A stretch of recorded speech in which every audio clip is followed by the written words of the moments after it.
তো friends and dear students, তোমরা সবাই নিশ্চয়ই খুব ভালো আছো, কারণ প্রচণ্ড heat, unbearable heat of the sun. আমরা যাই হোক একটু বৃষ্টির দেখা পেয়েছি। তো একটা গানও মনে পড়ছে, অনেক দিন পরে বুঝি বৃষ্টি এলো। ঠিক আছে, মনটাও খুব ভালো।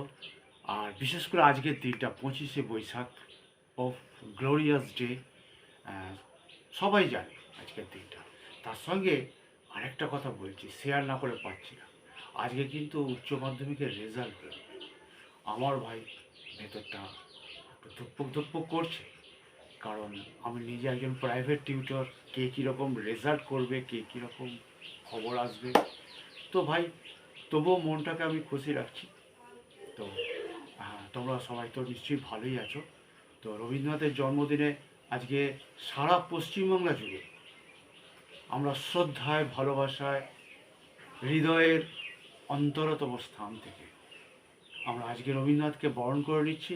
কারণ তিনি এমন একটা মানুষ যিনি ভারতবর্ষকে জাতীয় স্তর থেকে আন্তর্জাতিক স্তরে পৌঁছে দিয়েছিলেন নোবেল পুরস্কার পাওয়ার মাধ্যমে। 1913 খ্রিস্টাব্দে দ্য সং অফারিংস, গীতাঞ্জলি কবিতা, সেই বিখ্যাত লাইন, চিত্ত জেতা ভয় শূন্য, উচ্চ জেতা শির। এটাই তো আমাদের।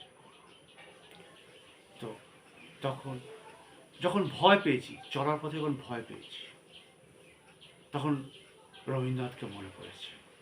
যার ভয়ে তুমি ভীত, সে অন্যায় ফিরে তোমায় চেয়ে। যখন কোনো কিছু কাজ করতে যাচ্ছি, একটু ডিসঅ্যাপয়েন্ট ফিল করছি, মনে হচ্ছে হতাশায় ভুগছি, তখন রবীন্দ্রনাথকে মনে পড়েছে। যদি তোর ডাক শুনে কেউ না আসে, তবে একলা চলো রে। তো রবীন্দ্রনাথ চিন্তনে মননে তিনি ছিলেন, আছেন এবং থাকবেন। যতদিন পৃথিবীতে চন্দ্র সূর্য থাকবে, জোয়ার ভাটা হবে, দিন রাত্রি হবে। কারণ তিনি কর্মের মধ্যে বেঁচে থাকেন। একজন শিল্পী, তিনি বেঁচে থাকেন তার কর্মের মধ্যে। কর্ম একটা শিল্পীকে বাঁচিয়ে রাখে। আর রবীন্দ্রনাথের তো কোনো প্রতিদ্বন্দ্বী নেই। কবি রবীন্দ্রনাথের প্রতিদ্বন্দ্বী লেখক রবীন্দ্রনাথ,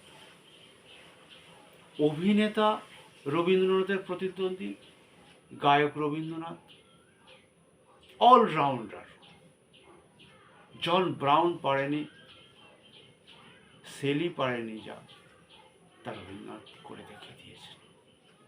তাই তিনি আমাদের সঙ্গে সবসময় আছেন, আমাদের ফ্রেন্ড, ফিলোসফার, গাইড বলতে যদি কাউকে বলে, সেটা রবীন্দ্রনাথ।